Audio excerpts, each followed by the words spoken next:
Justice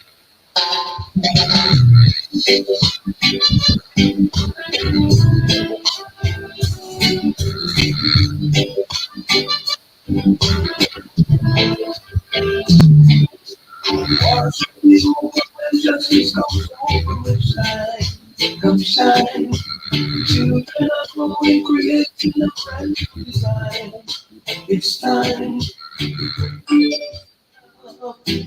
and the old it will last forever. As sure as stars above, our joys to come bubbling over. Not yet it's time. This time, people start breaking across the poverty line. This time, it's time for us to change.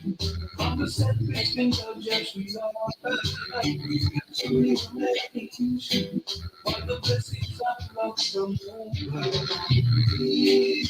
It's perfectly such a good peace. Yeah, yeah. It's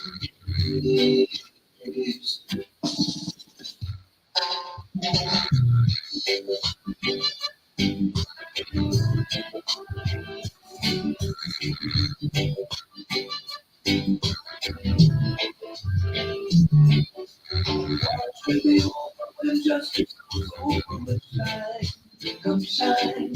Children are growing, creating a brand new design. It's time to pray for peace and love. And we hope it will last forever. As sure as stars above, our joys will come bubbling over. None can defeat our escape the time this time. This time, people start breaking across the poverty line. This time, it's time for us to change. From the selfish and unjust we are, we've got to remain. Love the moon, peace, peace, such a peace. Yeah, yeah, peace,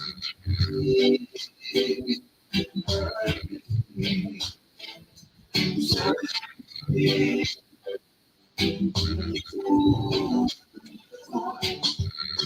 Brothers and sisters are holding up line. This time, even if my blessing love is divine. This time, there's got to be a way for me to come to prosper. It's not always ending. Welcome. That's the trying to create. Good evening. Welcome to the program Focal Point on the District Premier platform.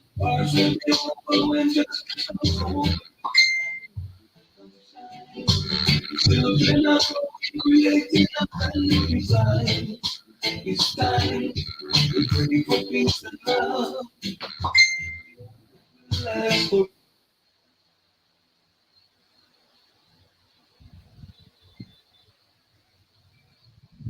forever. As sure as stars above.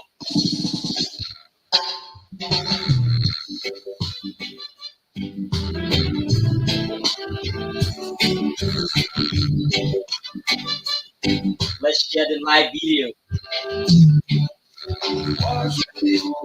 Justice comes over and shine.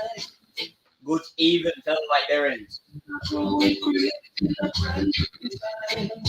It's good to be back here. Pray for peace and love. We hope We have few days counting to end this year, above. the year 2023. And can always escape the judgment this time. This time, people start breaking. This is a crucial time. This time, A lot of things are happening in our country, Liberia. single just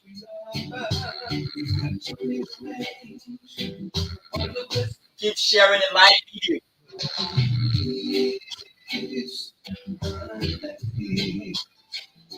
searching for peace. Drop in your comments. Peace and love. Yeah, yeah. Peace, perfect peace. Searching for peace. Ooh, ooh. Let's pray. Holy Let's keep praying for peace in Liberia. praises for blessings divine. Let's keep praying for prosperity as well. Be away for the meek and the humble to prosper. It's one thing I would say. Give thanks to God the Creator. Liberia is all that we have. Peace, perfect peace. Lots of new development in Liberia. When the world doesn't see, ours will be over when just comes over and shine. Is our country moving forward? Then I grow in creation. Is our country retrogressing? We pray for peace and love, and we hope it will last Is Liberia actually on the right trajectory? above.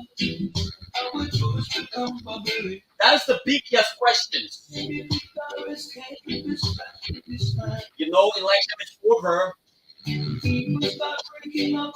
It is about time to talk about governance. It's time for us to change. From the selfish indulgence we are, we've got to be away. I think it is important that we Liberians deactivate our campaign mode and wear the jacket of governance.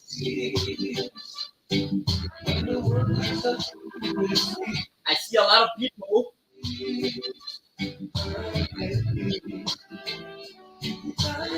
are still conversing.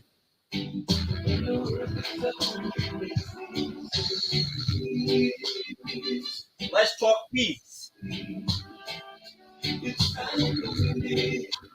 It is time to discuss peace.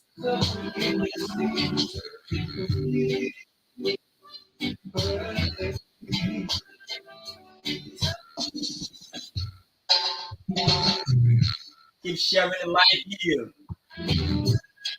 Drop in your comments as always. This is the program when on Full Online TV.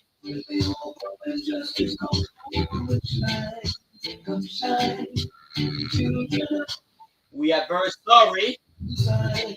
It's time to for peace and love, and we hope it will last forever. As sure as stars above, our joys will come bubbling over. None can defeat our escape. It's time, it's time. People start breaking across the poverty line. It's time for us to change. Yes, we are actually arranged for the blessing. Share the live video. It's always good to be back. This is the job we feel more passionate about.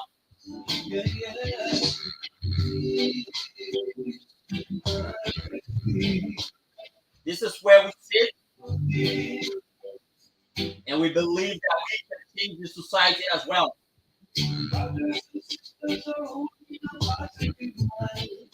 This time, We understand it is very difficult to adapt to change, there's got to be a way for the meek and the but change is actually a gradual process. I will stand. Give thanks to the Creator.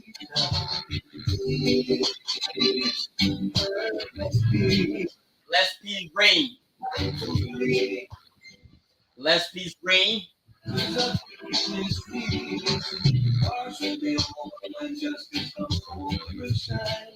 Let's peace reign as always.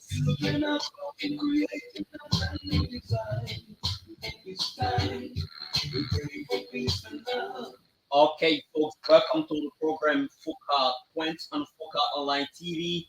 This is the most independent radio stations and online television in New Georgia area. Yeah. So as announced through all of the various chat room and on our official Facebook page, our guest, particularly Williams, Williams, Ambassador Williams has declined. He said that he will not be appearing due to some administrative reason. So quite recently, I spoke with the commissioner. uh, the commissioner said he cannot appear because the entire interview will be very very boring. So we are hoping that we can plan the interview in the coming days. But howbeit, we have our plan B, because when plan A doesn't work, you must have plan B. And also we have a political analyst, an educator, an innovator, everything will be our guest. But so there has been this issue. So let us just try to point out people there has been this issue where a lot of the people, particularly inhabitants of the township of New York, they feel that standards should not continue. And a lot of people, on the other hand, feel that standards should continue based upon the fact that he has been able to implement a whole lot of activities in the short stay while he's still currently serving as the commissioner. So that was where the argument was. So we decided that it would have been necessary for the two of them to actually appear, but it was Stanley who's initially consented. So he consented. Apparently, when they shall address all of their in-house negotiation, they will definitely uh, have another time to actually appear. But we want to welcome Erickson Camus. As I said, Erickson is a veteran educator, an innovator, political analyst, a writer, almost one of the best things relative to education we can talk about. Erickson is there. He has since been providing some of the most salient recommendations, even when the situation got intense in the various chat room. So everything will be there before we even run into what we have to discuss. Everything will just give his honest opinion about the kind of the arguments that he has been monitoring throughout since the process started. So we want to have everything now is being placed on our camera. So everything welcome. This is not an unusual area for you. You've been familiar with this place owing to the fact that you serve as one of the brain behind the current status of this particular institution. So we want to say welcome again to the program. Oh, thank you, Toba. Thank you very much. Glad to be home. Okay, so let me make a few adjustments. So you have been literally following the heated argument in the chat room with some of the people, many inhabitants of the. On the other hand, you have a lot of people talking about Stanek should be removed from his position he currently occupies. And another thing, a lot of people feel that Stanek has done a very well. He has done well in the short time he has served. And you have been literally for. What is your opinion? Taking into consideration, you want to do due diligence to the both sides. Uh, Lana, politics is a screech bad fellow, and it's a screech bad fellow. And at the moment, if you follow the very chat room across the district, across the township, to be precise, Steny is judged and guilty by association. Uh, what do I mean by that? You know that Steny is a staunch supporter of the Congress for Democratic Change. They have been flying on pictures linking him to his involvement. Steny is not denying that he's proud of being a member of the Congress for Democratic Change. On the other hand, we have experienced a regime change. Within the next few weeks, we'll have Unity Party ascending to leadership. And there are other brothers on the other side of the barricade who are saying that they cannot have a CDC commission serving, the township. Yeah.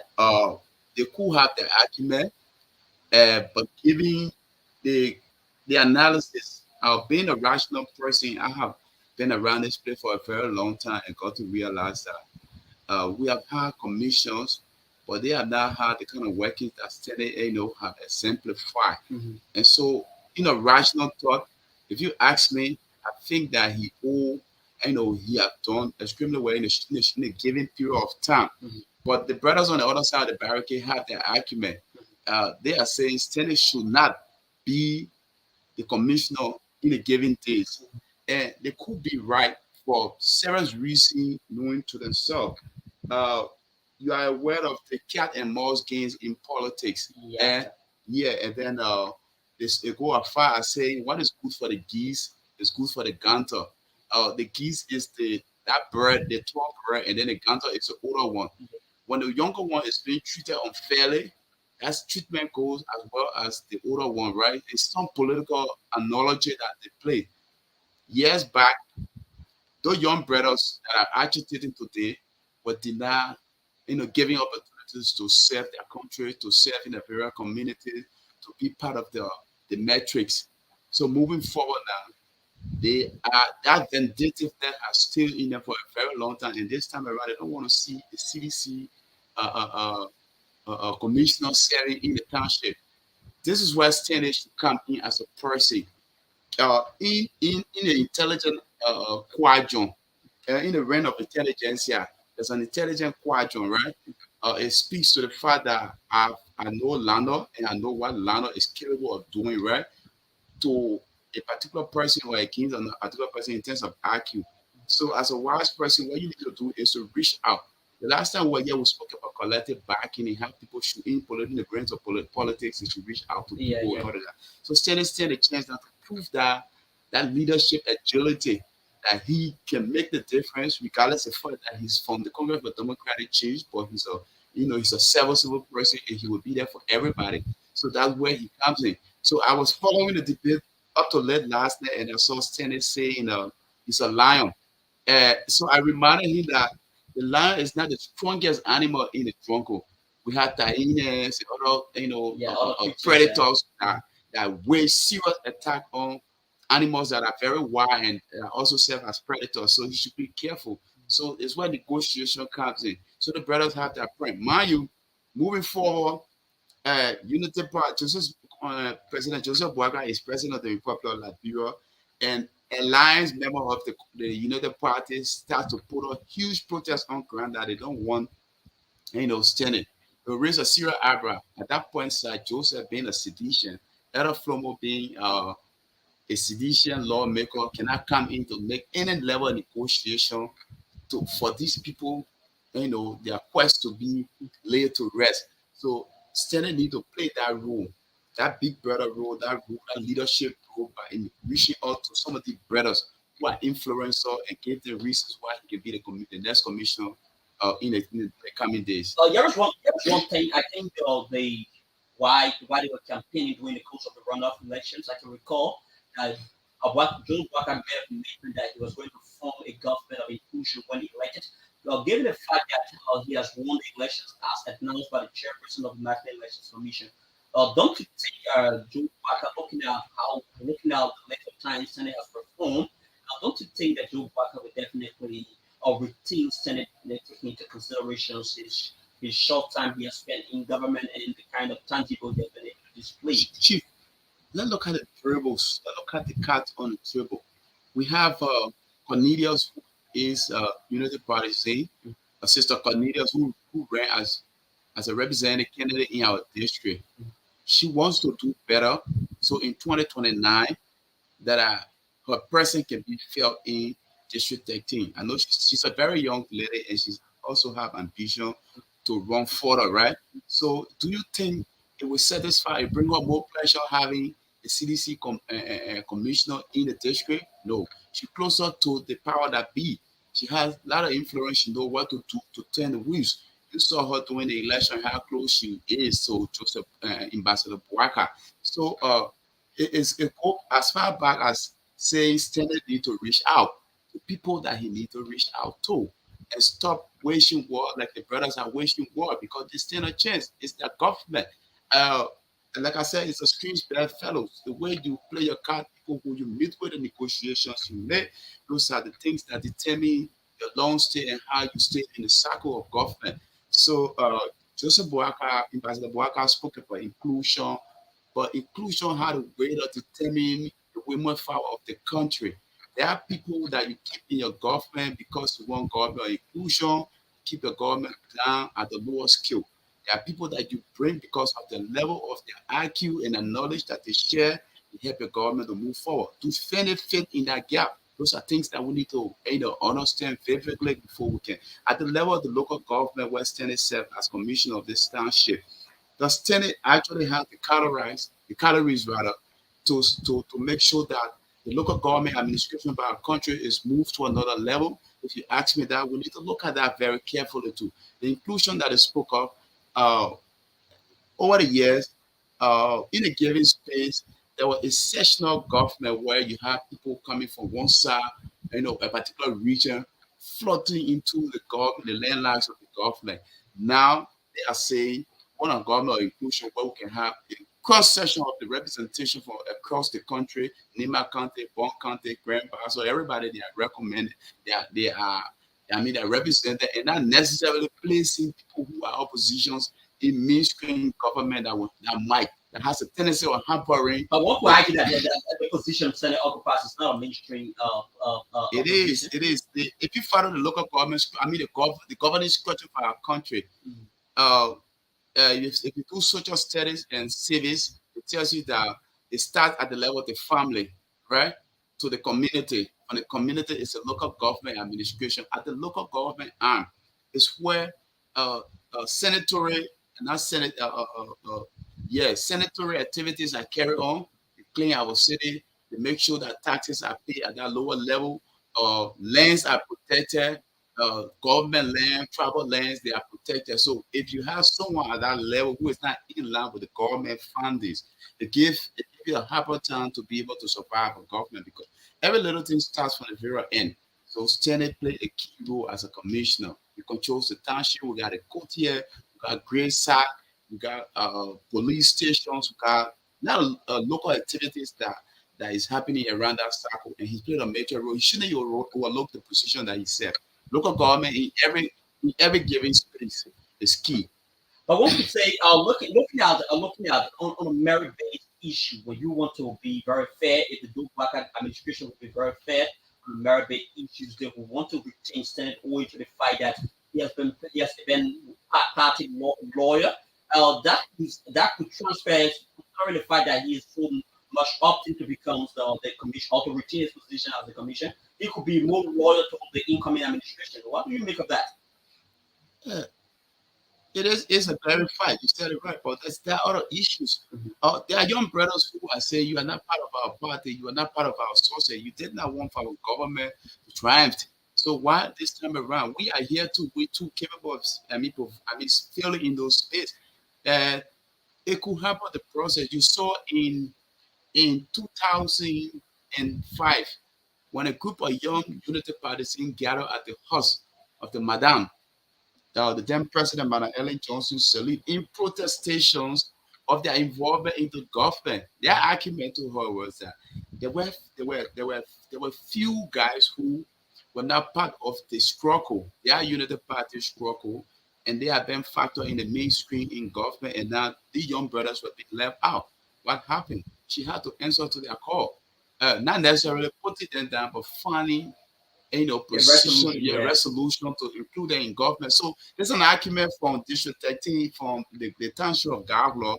It's saying these are a group of young guys who were on the front of the barricade, contesting that Joseph Boakai should be president. Now they have won the election. The only thing that satisfies them most is to have Stanley removed from the commissioner position. So be it. It will be granted because they are partisans. They meet in the various corners and have their meetings. They are saying we want to maintain the status quo of our party in the district. For the most part, remove this guy and then we'll continue to support you. Every political party want alignment. They want people who will support them and want to keep their partisan at base. So those are the variables we need to look at. You just spoke about some key issues. Looking at Cornelia, who happens to be a very influential person within the Unity Party, and looking at got the ability to be able to turn things around based upon the demands of our partisans in District 18. But let's look at that.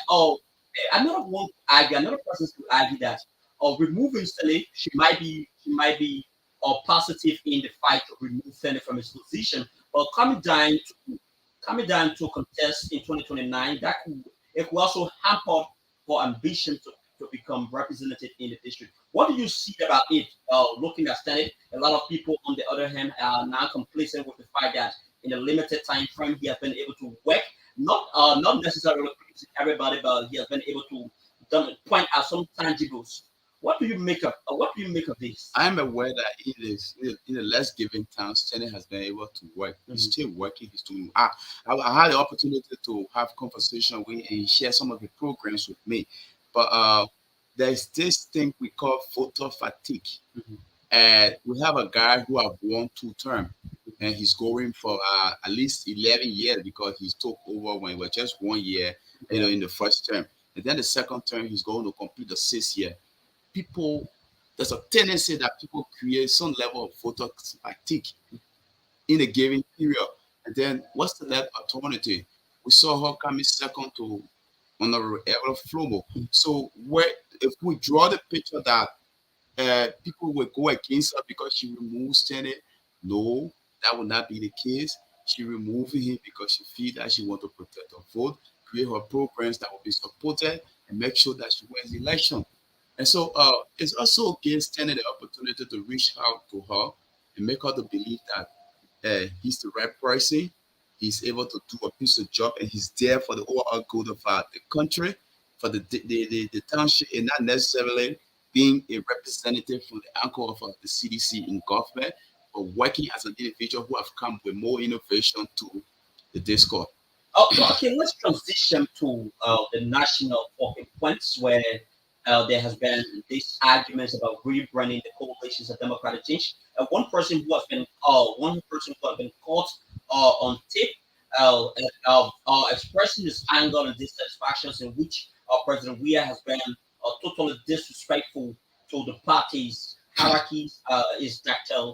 Lester Tenney. Quite recently, Dr. Lester Tenney, we heard him on Spoon Talk, one of the leading radio stations in the country. He was on that particular show, and he talked about the rebranding of the party, and he even spoke about that the party would definitely reconvene, and they would definitely reach a decision to actually expel President George Weah. You have been following that particular development. What is your take on this? I followed lengthily, and let's look at who Lester Tony is. He's a founding member of the Congress for Democratic Change, and I think people like Lester Tony should be very careful how they engage issue. Let's not forget that CZ is a political institution. That's an organization set up But a lot of to people, push for. a lot of people, even from the opposition camp, have known him for his tendencies of being No, outspoken. no, no, no. Look, I want to draw an academy of the true picture of who Lester Tony is vis-a-vis President George. We are Congress for Democratic Change. So let me just land on my point on this one. Lester Tony is a founding member of CDC. Uh, I firstly spoke about IQ question in the learning of intelligentsia. Yeah, yeah. When I'm placed in a little room with group of people, it gives me the opportunity to understand who Lando is, giving our conversation and the way he relates to issues. It gives me the opportunity when you are an instructor in a classroom to understand the IQ of your students in an organization in your little community. You understand how certain people relate to certain things. So Lester Tony is no stranger to President George Weah engagement and how he relates to each or his IQ about the overall of our country. So in my mind, Lester Tony was just crying baby, and they have projected to us a man the new in their mind has no understanding of the social dynamics of our country, but they wanted to ride on the grief of this guy to ascend to power and loot the Liberian people at the given time that Lester Tony was not given full opportunity to do that which was in his mind, like the rest of the other people that were being sanctioned. And because let's look at Lester Tony at the level of Nokar, where he served on self Safa May Gray. Mhm. And then there was a dispute between Safa May Gray, Lester Tony for a very long period of time. Yeah. Having that been that Safa May Gray was not the head of Nuka and Lester Tony, would Lester Tony be coming forth to us today to explain these things or no? For the formation of CC, what was the input of George Weah in the manifestos of that party in terms of providing technical ideas for the national agenda of that party? He had a serious input. You were around here when you heard the Ghanaian international journalists questioning President George Weah on his son ability, how he's following his footsteps. You literally heard a guy telling you, say, my son is very self-14, rather than saying that he's doing well, he's a professional football player. He said, yeah, the man, well, his foot is big, very self-14. So it's a person with a very low IQ that was put forward because of his popularity. They projected him to the front with the hope that the voter would all rally around him and loot our state. Like you see the Maliski Eye, and all of the government, all of the international body are putting serious pressure on Liberia and their current official and for corruption issue. You saw the Mopo exercise and so many things that were done around here by these brothers that honor scope Liberia on the among its committee of nation. So Lester Tony should not come to us. It's not the time that he can come. The first argument Lester Tony had was when he had an issue with Safa Megre. It was not on the basis of him knowing that CDC or the government were not doing well. It was when we discussed it last time, we said there was a cycle around President George Weah, where Makanatana Magay and on the other side of the barricade, you could see Samuel Tua and the rest of other people. When Lester Tony and other guys were pushed aside, they were not given a chance to reach closer so that they all could lick their elbow. It was at that point Lester Tony realized that he should come to the public to say that is like service. He can do that. Okay, let's talk. He's talking about two things. He has since been very critical since the president went out and gave a speech. This speech, a lot of Nigerians believe that this is a unilateral decision. It was actually aimed at actually saving our democracy. On the other hand, he spoke about rebranding the Congress for Democratic Change. I don't know as to how they would definitely retain the coalitions of Democratic Change, or they are going to actually rebrand the party based upon the Congress of Democratic Change or Tennessee. Chief, let me be fair to you and tell you that in the absence of President George Weah, there is no CDC. President George Weah is the funding fundamental reasons for which CDC was founded. Everything that regards to the upliftment of that political arrangement was centered around President George Weah. Saw it with the time when they brought in Winston Totman. When George Weah came down, you saw how low the belt was lower. You saw how the expectation of the people was dropped, and then CDC lost value at a particular point in time. George Weah is the pillow for the establishment of CDC. Let it be known. Lester Tony and other people, they are bluffing because they pretend that they don't understand because of the level of frustration. They pretend that they don't understand what is happening. But in the absence of President George Weah, there is no CDC. Mind you, this guy has a God-given popularity that have carried him through the grace of throughout, without proving nothing to the Liberian people over the years that he's capable of doing. The greatest thing of all of in mankind history. But yes, the grace still follow him everywhere he go. He say the worst thing. He speak the worst grammar. He comprehend the worst economic models. Like he went to CEO the last time he was trying to talk about inelasticity of demand, where rest press and SYC. You saw how blundering he was. He presented a case and people were still clapping for him. Those are God-given grace, and you don't fight those kind of grace. So that's what you need to understand that in the asking President Joe Weah, there's no easy. And they will not have a stake because people like Lester Tuniton, he's not even able to put 10 people behind him because of certain characteristics that they carry. So Joe Weah give have been the daunting meaning for which CDC has been established. Is the reason why Lester Tony have a stake as a government official in Liberia ever in his life. So you need to understand that. So if they establish any other political party, there is still a George Weah who come in. You hear the man every time he starts his speech, he say we are Shan, Shan. So the we are Shan, The statisticians will join the reaction and form of another political party, leaving behind the Lester Tony and the Uh, Jefferson coaching arrangement. We will be a all right, zero. these are political jargons that the president feel are complacent using. But let us try to let us look into other key issues about his stance on reinventing himself in 2029 because he made a commitment that he would definitely be back in 2029, given the fact that he has actually lost the election. Let's try to analyze Joseph George Weah reinventions, political reinventions in 2029. What do you make of this? I think George Weah don't stand the chance to survive in any given space, owing to the fact that except that he will learn from the given mistakes that he have that he have allowed to happen over these years. Last time I was here, I presented to you that the politics in our region is very sectional.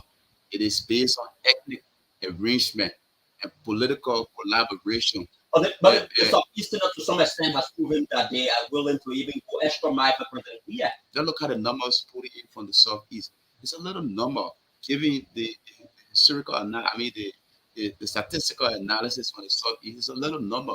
The southeast alone cannot help you. If for the case, Joshua could have been the next president of the Republic of Liberia. But there are few things that George Weah need to look at: the political alignment, those who he got around him to help in the movement forward of his own political dream. If you don't have the right team, you don't have the right people, you are going nowhere. You're bound to fail. Like in the case of this just ended election. So if George Weah wants to resurface, you should think about how he's going to play his game in terms of gaining the numbers over to him, getting the right people behind him to campaign and make sure that he gets the numbers. It's about numbers. It's the number. And I told you the last time that numbers don't lie. George Weah resurfacing will depend on the failure of President Joseph Yuma Bouaka moving forward. But if the Liberian people in their mind realize that there is a total change, that payroll, there was a pay cut of up to 50%, and now there's a high increment in the pay cut, and the civil servant are now satisfied with the kind of pay that they are taking home. They got changed, and they are having savings, and there are a lot more infrastructure advancement and development going on that connecting our major highways and making sure that agricultural activity boom. And we are placing huge emphasis on much agriculture machineries. And then we got more investment, like private sector investment is being dribbled to the food. We don't need a George Weah because George Weah have not had the slightest thought to do these things over the year.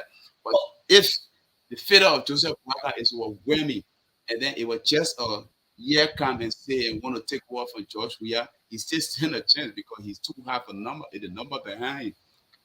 Oh, okay, that could be very salient of your part. That could be very salient of your part. Oh, let's talk about other key issues. Looking at the trend of the historical trend of the way people vote in Liberia. Uh, there has been this issue, which of course I believe it has been pieces of recommendations provided by a lot of people who understand the political trend and that of the economic trend of Liberia. They have always said that there is a need for the expansions of the private sector, owing to the fact that the government cannot just employ everybody. So the government must move very seriously in ensuring that they can be able to expand the the private sector. What is your anticipations given the extensive experience of the Joe Baka administrations? A lot of people brag of Joe Baka being a very experienced man in the agriculture sector, and they are actually coming up with the platform called Arrest. Or what is your anticipations? Is it that under the Joe Baka administrations we are going to Liberians are definitely going to be so much interested into agricultural activity, or is it that Joe Baka is not going to prioritize agriculture in the first 2 years of his government? What is your anticipation? I'm a student of public administration. I go back as far as 1830 when Jacques de Quenneville, a French perspective, he was trying to analyze the American democratic space and what contributed meaningfully to the growth of the United States of America vis-a-vis Europe and the other countries that was able to capture, are able to copy the United States Constitution as their constitutional framework in a given space. And then one of the things he noticed was that in the United States of America, people were entitled to land. Uh, Everybody, whether you're immigrant, non-immigrant, you're a U.S. citizen, they were entitled to land. With little tax being placed on those lands that were acquired. So agricultural activity was booming across all of America, and because of that, uh, the land began to get filled up, and people was shifting to the west and the north, and there were more immigrants coming in to develop the lands in agricultural activities. That contributed meaningfully to the democratic space of America, the democratic space in a very similar manner. Unlike Europe, the rest of Europe that were very selfish, they were not accepting immigrants, the lands were being owned by dukes and monarchs and all of that. So it made America a very unique. All of our models are tailored after the United States, way of doing things. Yeah. And our constitution as well, the 1847 constitution Yes. that was later changed 1986 with the little lines being Yeah, placed the in it. revised version. Yeah, so moving forward, Mhm. Joseph Boakai, as a rational being, agricultural activity is the backbone of every given economy.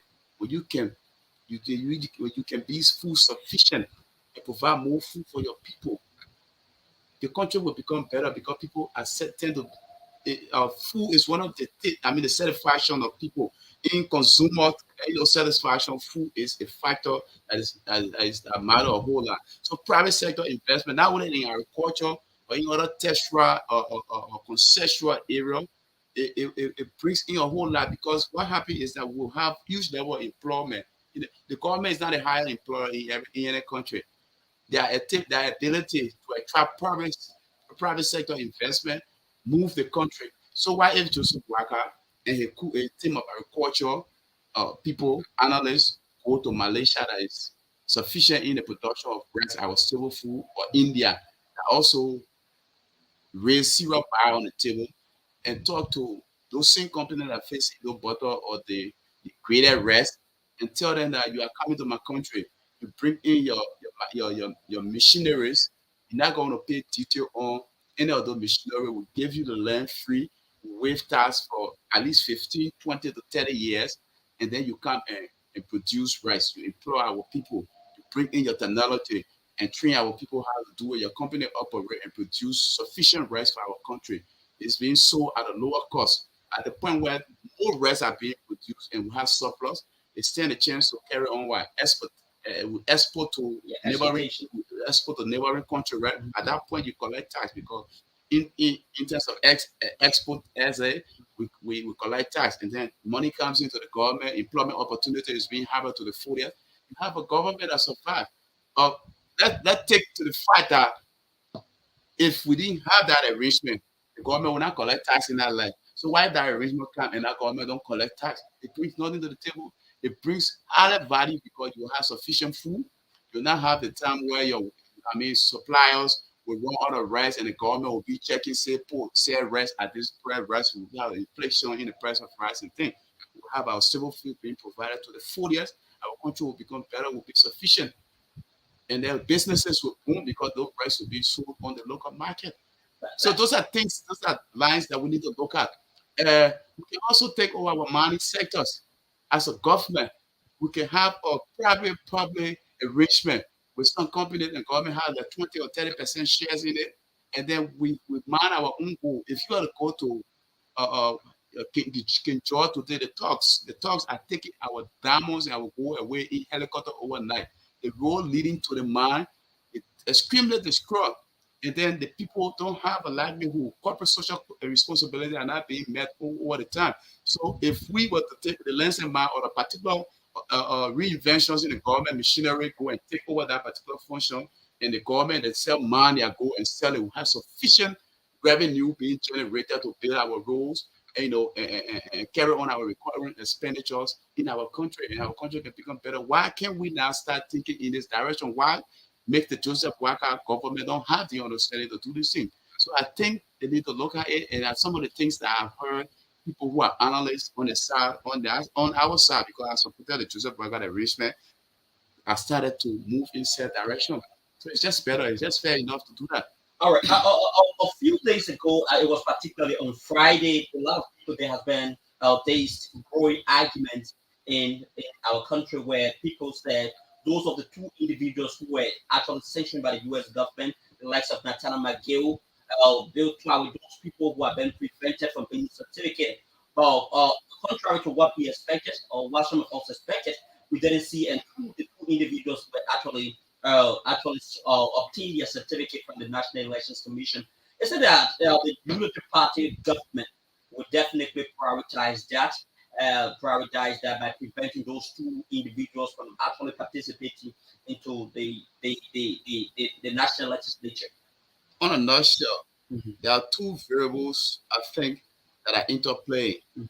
And from my own perspective, I want to look at it from that level. Mhm. The first thing here is I tend to look at Unity Party coming from opposition and not having enough resources to fight logical cause that could help to move the government forward. What do I mean by that? Given political space where we have had these guys, they have been named by Manisky, Mhm. The global Manisky act that they should not come anywhere closer around government because of corruptibility and things. I think it was fair enough as a political party to have some to sponsor some pressure group to raise the issues through the court of law. And then at which time there will be a moratorium placed on the certification. But because of the limitation in the wealth, financial resources, I think our United Party did not take that line. And another factor could be the Prince Johnson factor. Prince Johnson has supported the United Party. He's one of the factors. And going Yeah, after the yeah, likes of McGill, yeah, McGill, and uh, going after the lesser McGill could be and interpreted as a Tyree will wish be hunt. interviewed as wish hunt. Mhm. So they play that low. But moving forward, is there's still a hook to hook the United Party government when they do not take a bold step. The last time I was here, I told you about the Israel 1055, the House Resolution 1055 that called for an establishment of an extraordinary tribunal and economic crime court in Liberia. Mhm. That I said to you, that was the failure of President George Okonjo. That's the reason why he did not receive a lot of international funding from governing bodies. It was just limitation when other nations were going for 60 million, like people were getting just 5 million, a little over, a peanut. And then when we were given the opportunity to go and sit amongst the Committee of Nations, were never respected. Like people were being played low, government were being looked down upon. So the Joseph Walker administration, the incoming administration, need to look at that very keenly because if you don't do that, the international community has a way of turning the back on you. They only lift the ban on the borrow of money by IMF right now, the World Bank, because they want to give you the leverage to start to set up your government and start getting money to work on some of the mess that were created by the outgoing government. Moving forward, if you do not succumb to the order of the day to play that perpetual role that the West wants you to play, forget it. Mind you, you listen to former President Charles Taylor say one of the greatest mistakes he ever made was not to to listen and work with the U.S. government. William V. S. Tubman had that same mistake. Tubman had the same mistake. Ellen was a giant with that. She paid that puppeteer role. She turned Charles Taylor over everything the West ever wanted. When Libya, when Muammar Gaddafi, who was a great help to Liberia, was going, when the West were going against Muammar Gaddafi, Madam Ellen Johnson said he was the first to close down the Libyan embassy in Liberia and to break all diplomatic relationship with Libya when the Duca Pilot was just at the level of being Renovated. renovated, and then there were huge level over 7 million worth for agriculture machineries that came to the country to carry on agricultural activity by the Libyan government when the plaza was going to be renovated and that particular building was going to be placed in every country of the country. The framework established that the erection of that building, telling close your eye on all of that and listen to the West. So if Joseph Walker would not listen to the West, like George Okonjo did, would be his downfall. But is it any trace based upon the recent pronouncement made by Joseph Wackett in appointing some individuals to study affairs of the JPTT? Is it anything that you observe as a lapses that could definitely lead to the similar replica of the George Weah era? No, I think at that level, it was at the party level that a particular committee was set up. When we talk about JTPP or whatever the each arrangement it is, it's not necessary to steer the governance of the country. It is to have certain arrangement to make sure that if we have a cup of tea for every guest that coming to the inaugural ball or the inauguration, the tea should be correct and it should be okay, and then the buckets should be okay, or the pens or the invitations that are going out should reach the rightful people. So that committee, the joint committee, what it's just to do is set up of the overrun of the activities that So will be many of the taking place people, on. many of the people who are currently occupying positions in the JPTT are temporary positions. Yeah, those are temporary positions for the inauguration. Mhm. So moving forward, if they will be factored in the metrics, it's left for Joseph Barker to place serious acknowledgement on competency. Serious acknowledgement on competency. So over the weekend, it came as a surprise to many though. There are other people who feel that this is not this particular news didn't came as a surprise because this is the kind of individual and this is the best penalty that could actually suppress this particular individual owing to the fact that a ranking member within the coalitions of democratic change over the weekend, Jefferson Tamakoji, has been oh slapped by the U.S. Government, and they actually made a specific change in the kind of sanction. They say today, Oscar designated Jefferson Koji, who is the mayor of Monrovia, Liberia, and a senior leader in the Congress of Democratic Change. Koji has a reputation of stalking violence and has a powerful grip on Monrovia's youth. He controls paramilitary style organizations associated with the CDC, which allegedly recruit former combatants and recently released prisoners. OFCA has reason to believe that Koji has instructed these organizations to violently disrupt demonstrations conducted by government critics or political oppositions. Koji and his supporters have been involved in violence in connection with an opposition rally in July 2022. Students attending a memorial service for former Liberian President Amos Sawyer in March 2022. I just want to give you the bit up on all of those specificity that I mentioned here.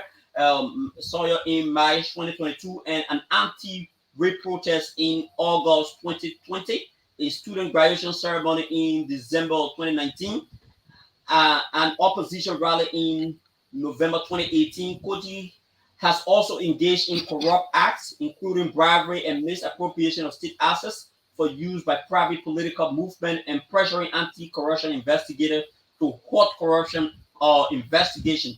Koji is being designated for being a foreign person who is responsible for a complicit in or has directly or indirectly engaged in serious human rights violations and so forth. What do you think?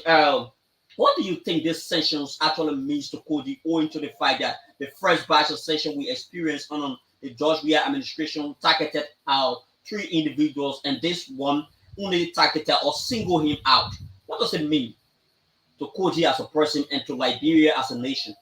Yeah, the last time I was here, you asked me about Jefferson Kochi, and I told you that he was just crying baby. And Kochi continued to mark his ignorance. He's continued to parade inspiracy. Uh, when you lower the bar, Mhm. it creates a recipe for chaos. When President George Weah became president, rather, Mhm. he he appointed Jefferson Kochi as the city mayor of the city of Monrovia. Mhm. There were, the city of Monrovia is the biggest city amongst the cities. And then all of the cities in our country, what was expected of Jefferson Kochi was just to carry on the ordinances of our city and make sure that the ordinances of our city is met, making sure we clean our city, our alleys are being protected, the lands are being protected, and everything is being done in line with the municipality laws and order. But Jefferson Kochi continued to mark his ignorance and prove he's the laziest, worst young person I've ever seen in my whole life. Is it that so harsh for the mayor? He's the laziest and worst young person. What people do as politicians, people who are sent at the mayorship, when you are in opposition, like you have your manifesto, like I said the other day, when the government come into power, your manifesto is being turned into the national policy. That policy is being transformed to the work that you do at the level of your institution that they employ you. Coach has failed to do that.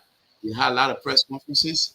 He had the loudest voice in the city, and at the end of the day, cities cannot win election. They cannot have a they cannot win election. So who is coaching? He's one of the laziest person I ever seen. Uh, the session, what does it mean for Jefferson coaching? It means a whole lot. It means that Jefferson coaching should start thinking about how he's going to live the rest of his days in Liberia and how is he going to expand his growth. His growth has been limited because no serious international organization, community-based organization, will be willing to open up and work with him because all of our connection is with the U.S. government and the rest of the world. Nobody want to have a Jefferson coaching name. If even Jefferson Coach will have a child in Liberia moving forward, people will tend to question the agility of that child or that family member. Nobody want to work with. Nim have a way of creating, a darkness in a given space. So Jefferson got to be very careful moving forward. He has done his worst. It's about time that he go and sit home and think about forgiveness for some of the people he have hurt the most. Essentially, me a whole lot. Jefferson Koji do not know who Uncle Sam is.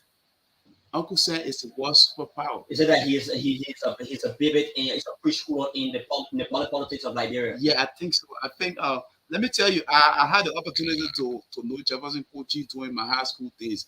He's from the school of thought that believe in the Marxist theory, the communist, the hardcore communist manifesto, the little red book of Mao Zedong. They read those hardcore communist book like the Dictator of the Oppressed by Jack in the Venezuela, where there was a high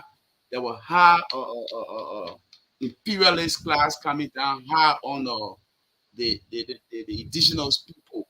And those brothers, like for example, Che Guevara and what his name, Che Guevara and other brothers, like Fidel Castro, they have come to liberate their country and their people. That's the kind of mindset and ideology that Jefferson Kochi had installed in him for a very long period of time. We have passed the stage. No battle was fought by power and moja.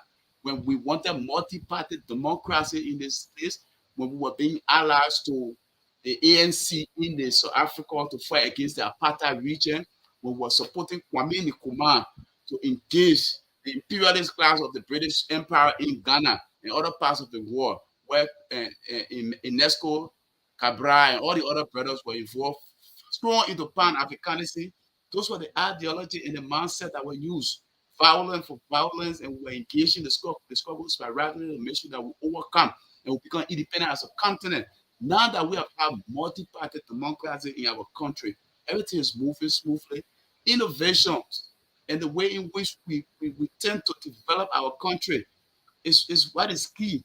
When all of the nations around us are doing far more better, there one young man who, at the age of 38 or 39, who's supposed to be thinking more, bringing more innovation, making sure that the AI is being installed at the city corporation and people are paying their taxes online and the city is being clean and waste management is to the full that the Moreover is a cleaner city. They're having press conferences and doing a manner and his name. They see every bad things that ever happened in Liberia. It's a worst case that we ever seen. Who would want to be in that life?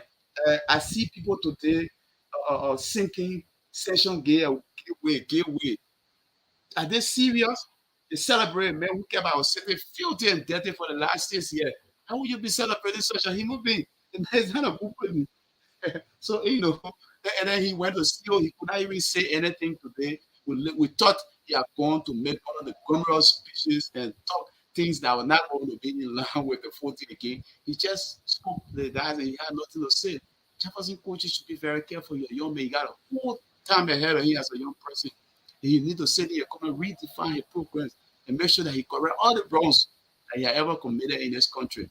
Looking at the fight of Jefferson Kuti and looking at his proximity with the outgoing Liberian leader George Van Weir, what does it mean for the Weir-led government going to the fight that his first term that the first opportunity Liberians actually gave him, and you have a whole lot of people who have very close in his cycles being sanctioned by the U.S. government for several other economic reasons and human rights violations. What does it mean for George Weir? Does it anyhow blush him to the international community?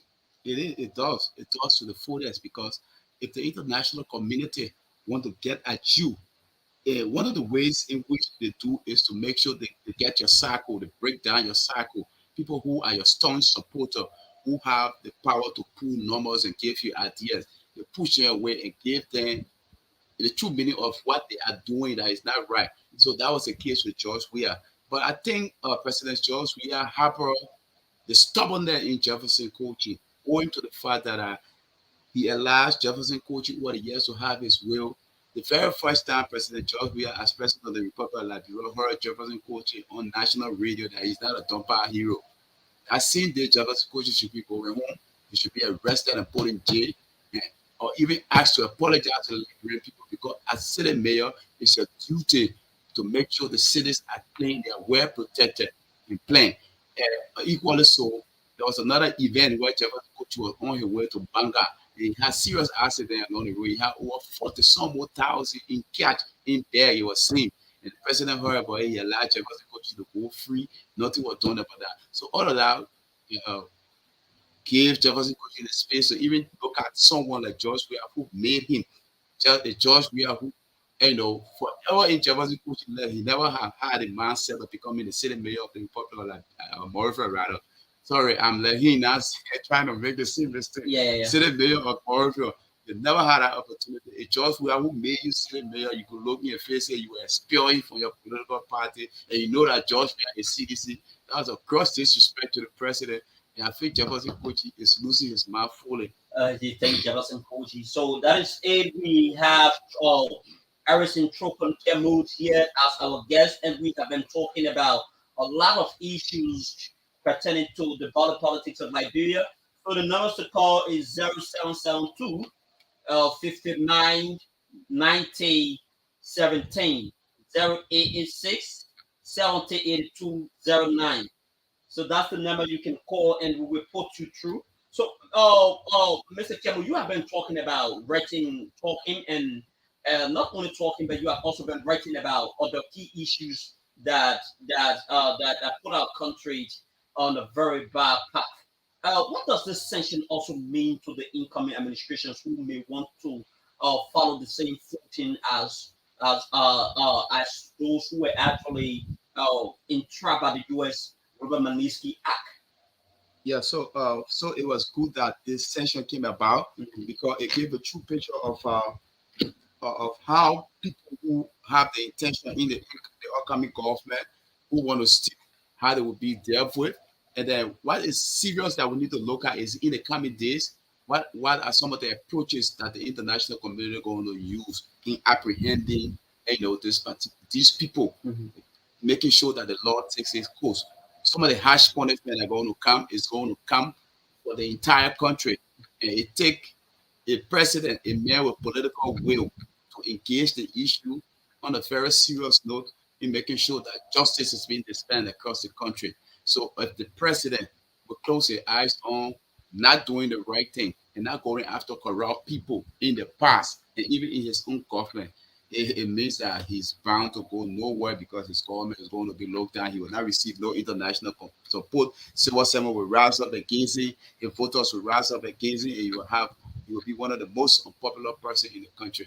One of the things I have often kind of observed is that whenever they one of our America, which is our traditional ally and one of the oldest ally in the history of Liberia politics, whenever America station a particular person is, the person take a break and after that and try to contest for political position, is it that the civil society organizations, the activists, the political activists, what are you guys actually doing to ensure that you can be able to perhaps enhance the education, especially the voters, to actually move from that particular mentality?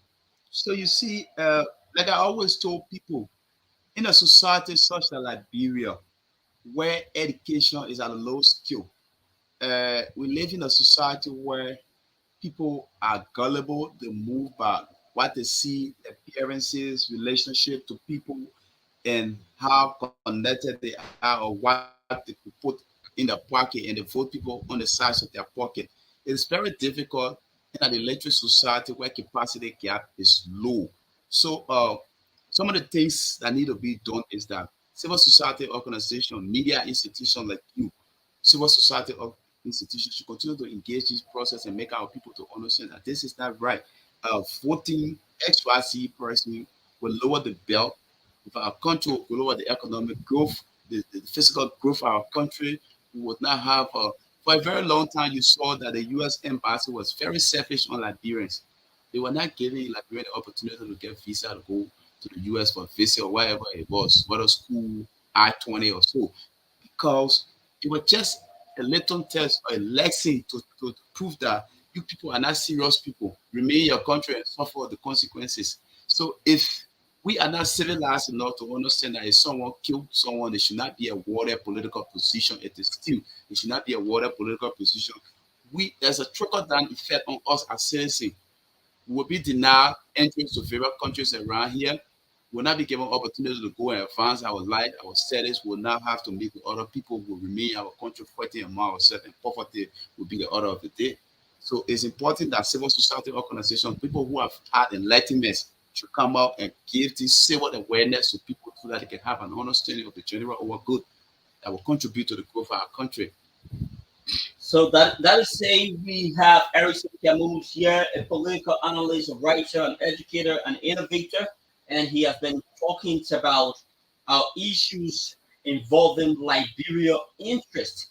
So we are still here trying to question on some of the issues pertaining to our country, Liberia. So let us try to look into other issues, so and try to question about those issues. Uh, he came purposely to speak about two important issues. And let's try to acknowledge our viewer. We have Liqua Amara Time has come Zor, Conrad Harrison Kie, Procon Kemu. You are pushing uh, argument. That is great. Conrad Harrison Kie, you are pushing the argument. Okay, that is great of you. Thanks, Emmanuel TSA, great job. Rufus Divine Brooks Jr. following from the compound of Prime Communication Network. Uh, El Senito Totime, it said, nice point, Breeze, my brother. Elena Davis, is this true? Erickson, my own nephew. Erickson, show. Okay, he says, show, my man. All right, so that is where we are. So the number to call is 0772 599817 0886 708209 Those are the numbers you can call and be a part of the program here. Harrison has been our guest since we started this program, and he has been giving his funded opinion on the many issues we have in Liberia. What does the sanction that was recently released on a ranking member of the Coalition of Democratic Change, and what does it mean to our country, Liberia, and other key issues he has been discussing. So everything.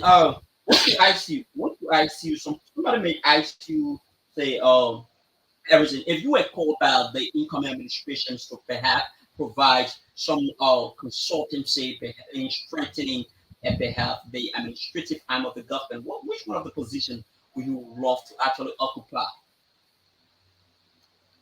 Uh, I think the issue of capacity gap, like I continue to say, have been one of the major pitfalls for our country. Education is key in everything that we do. We saw during the age of the Enlightenment, when India, when Mahatma Gandhi took over India, it was just fair enough to send people to the United Kingdom to go and learn medicine, engineers, and everything. They did not rush in making sure that the roads were laid out in India. Up to the late 70s, the 80s, India had serious Road road connectivity problem. connectivity problem. Mhm. And then the same with Cuba.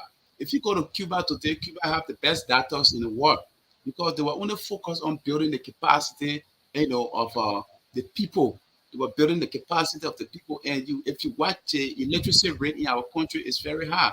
Like I always said, Paul Loma re-quoted someone and said, through all the ages of enlightenment, The battle has always been the battle of the mind. When the mind is destroyed, it means you are going nowhere. You will have people thinking below the belt.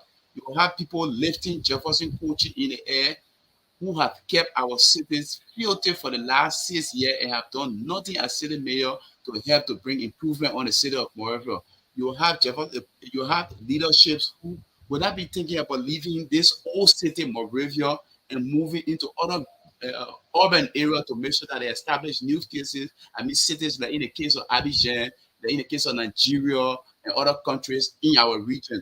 You always have a country that everything is Montreal, and when you go out of the country 6 years and come back, nothing changed. Everything is still the same. The road is filthy, the place is dirty, no new building, no new ideas. People eat their peanut and grumpy and chunk decks on the street. So we want to look at the issue of being advisor, playing a youthful advisory role that will help to build the minds of more young people in the country in terms of our TVET, the technical vocational programs. It's another type of traditional education. We don't have to go to university, but you can go to technical institution where you can become carpenter, you can be plumber, you can be able to do graphic, the one we call architectural engineer, so that they can be able to build modern house and design roads and bridges. So we need to look at all those things. So those are the areas that to serve as to play that advisory role to national government. And then I want to recommend as well to we want to work other areas that we want to work is is at the financial the fiduciary arm of our government. I used to work with the Ministry of Finance, and I'm more of a policy guy and understand what policy issues are, especially when you guide the national agenda of the country and how it's being protected, the framework, the logical framework analysis that is being placed into to be able to project pitfalls, semantic happening along the line, all of that. So those are each that place, those are places that I understand very keenly. And then recommending to the incoming government the PFN law to the fullest is what guide our country. It makes the country very financially disciplined in everything they do. So if the PFN law is not respected Is it that the PFM law has been violated under this current to the government? fullest, like I told you the other day, we saw the finance minister refusing to report He to has since the been declared. He has since been declared wanted by the national legislature. yeah, sure. Okay, so you see that speaks to the fact that the PFN law was disrespected to the fullest by this government. Everything about reporting and disbursement of public finance to the public, everything was done wrongly. We saw the map of FSI, it was Nicodemus handle, and I mean there are several other things like GAC not conducting single audit within the last 4 years, which is wrong. Is GAEC should go in at every given time to make sure that audits are being conducted. Necessarily, it tells you that things are being done, rightfully.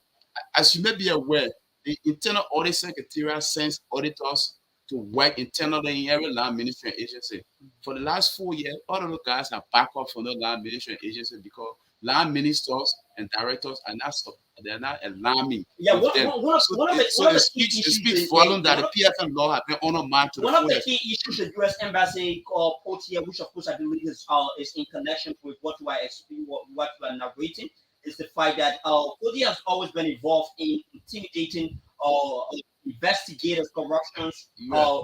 corruption investigations. He has always been anti-corruption investigator to hot corruption Yeah, investigation. sure. Cody So has you been see, designated for being so a foreign person who is responsible for a complicit in and has directly and indirectly engaged in human rights abuse, or being a foreign person who is a current or former government official, a person acting or on his behalf, such as an official who is responsible for an complicit in yeah, who has directly and indirectly engaged in corruption, including the misappropriation of state assets, the appropriations of private assets for personal gain, corruption related to contracts, and the extraction of natural resources for private yeah. pursuance. So it's a case of coaching. Mhm. When an auditor go in a particular land ministry and agency to audit a particular ministry to make sure that they are in line with the financial management law of the country, then you receive call from Jefferson coaching and say, "My man, you got to back up from that thing."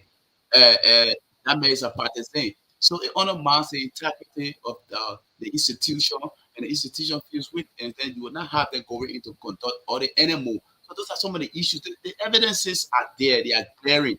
People say every day And then the international community had the evidences to their fingertip. You are aware that after the elections in our country, members, employees of the final ministry jubilated for 3 days in row because they were taken from their seat and they brought in partisans who were not capable of doing a piece of job to sit in their seat, and they stood for 6 years. So that level of liberation have come to policy practitioners, people who are more like technocrats who were trained to do a particular piece of job. So they started celebrating in jubilance of the liberation. There has been this the Joe Biden government or the incoming administration has itself entangled by a whole lot of the men by many Liberians who feel that the Joe Biden administration or when inaugurated should prioritize those issues. They feel that the death of those auditors that were mysteriously discovered on Broad Street, their bodies were mysteriously discovered on Broad Street. There is a lot of mysteries surrounding their death, and the Joe Biden administration should also probe into that, the Moses issue and other issues. But another issue Nigerians have actually been speaking about is the fact that they have been calling on our governments, even the real administration, they have called upon the real administration to actually prioritize the health sector by advancing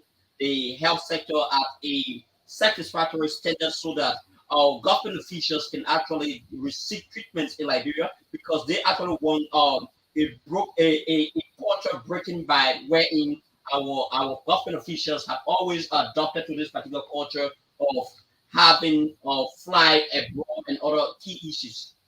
Yeah, so it's important that the George Walker administration look keenly into the death of the mysterious death of the auditors.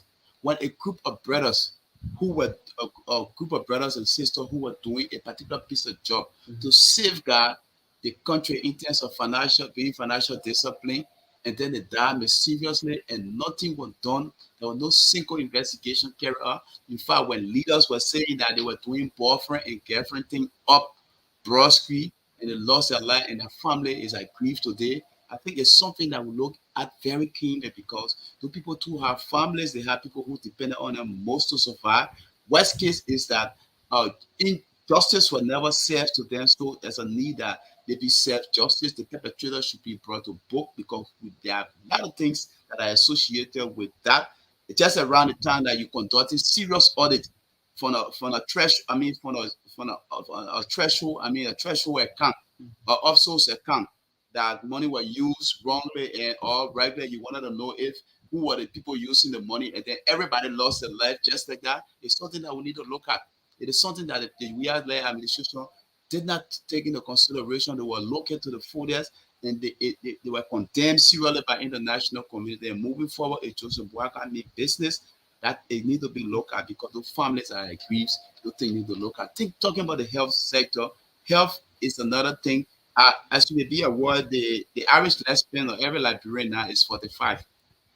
Back in the days, we used to say 60, but as far as 70 during the 80s and the early 70s and the late 80s, it dropped to 65 around the middle of the war. And now, according to the World Health Organization, the World Health Organization current index statistics, it shows that people live at the age of 40. The average lifespan of the Irish Liberian is 45.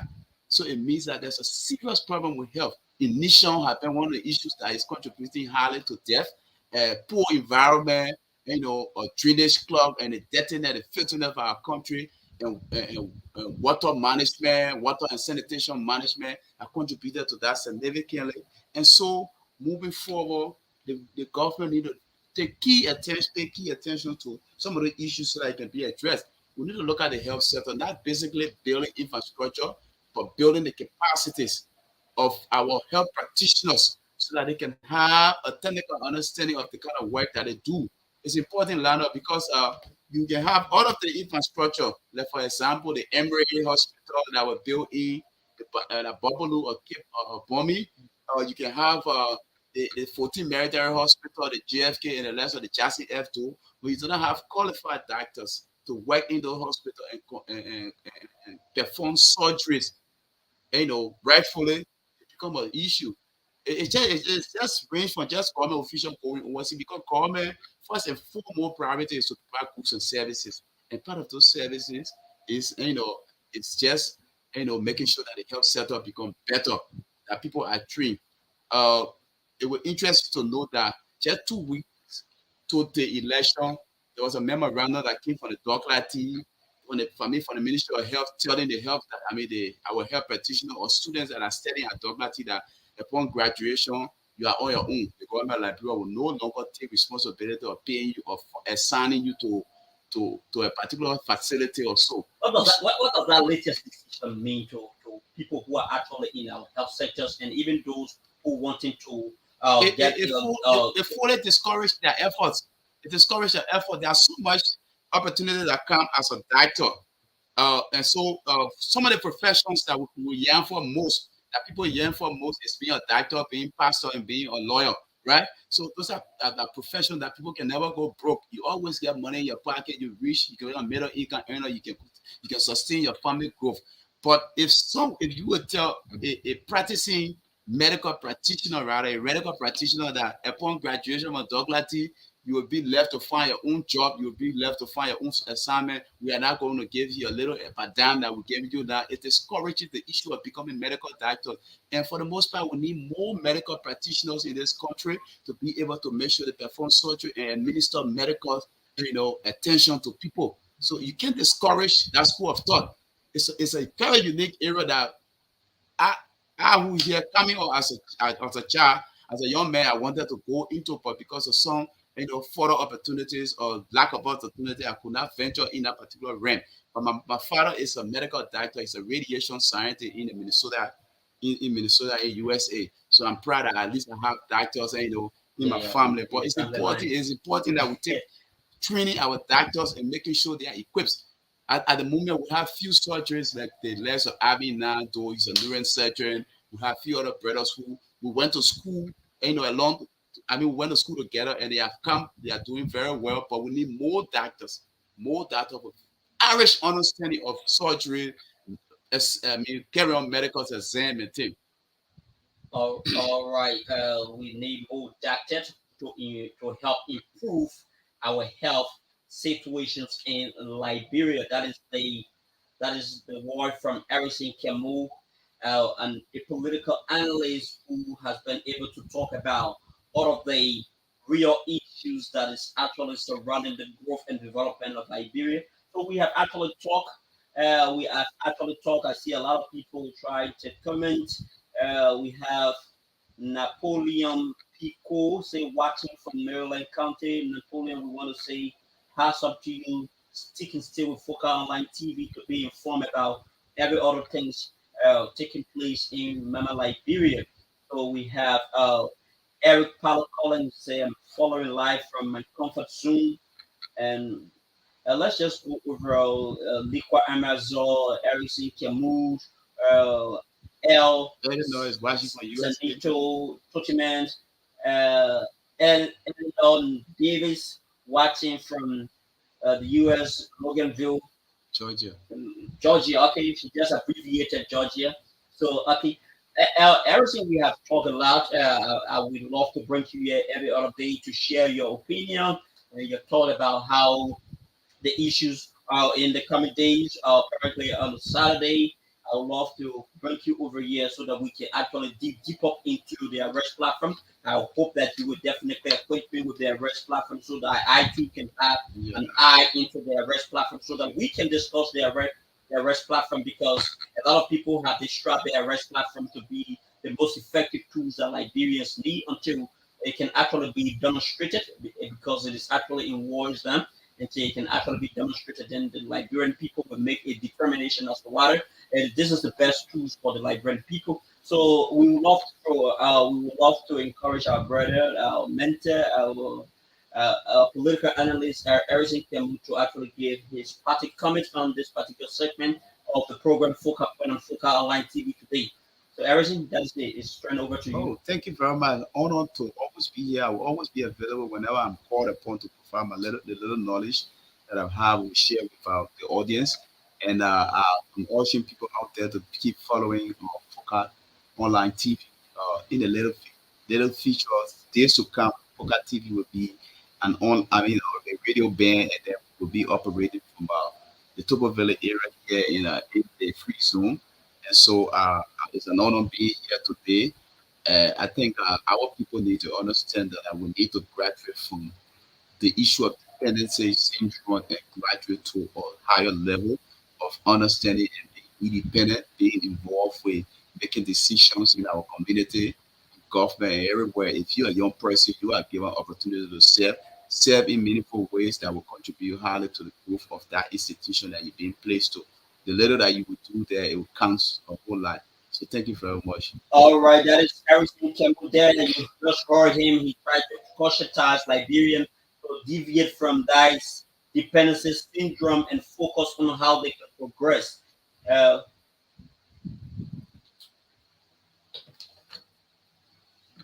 Children are growing, creating a brand new design. It's time to pray for peace and love. And we all will last forever. My shoes is like a rock. Our joys will come for very over. None can be already good. This time, this time, people start that was a fiery conversation. this time. It's time for us. Thanks to all of our viewers. Thanks to We've got to rearrange. thank you all for your participation. Peace and You know, everything is a fireman, searching for peace a tough talking guy, and love.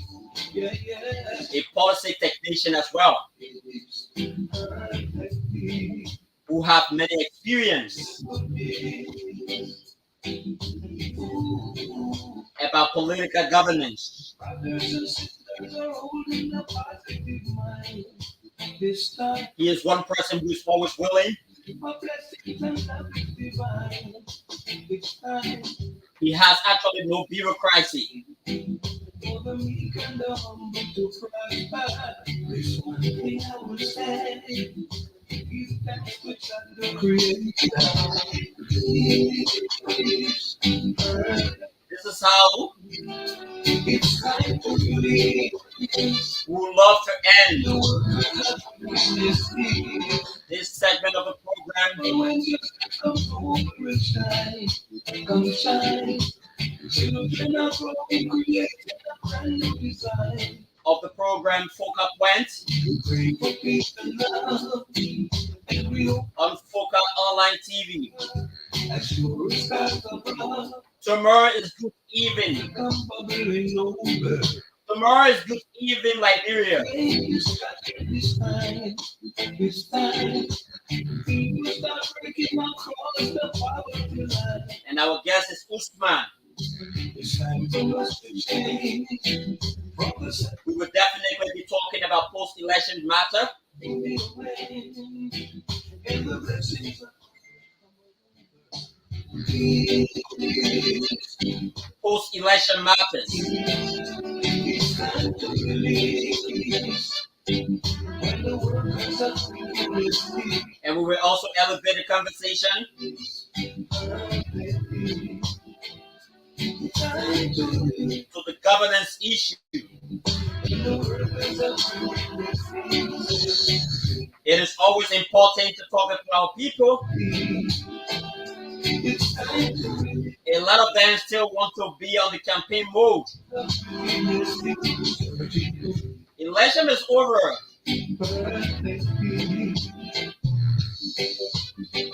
Election is actually over. Let's talk governance. Let's talk progress.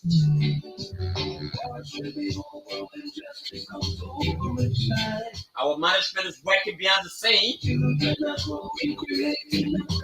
to ensure It's time for peace that we transition into a full FM service. forever. As sure as stars above, A lot of progress has been made. bubbling over.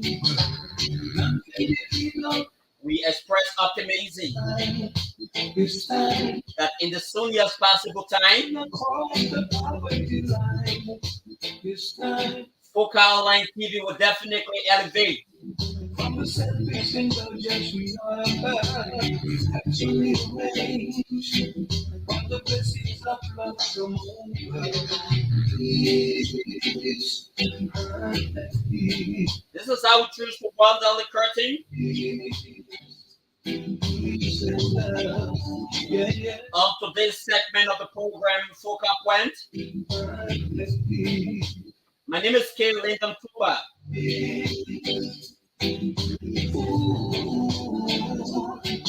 I see you when I see you again. Bye bye from my end.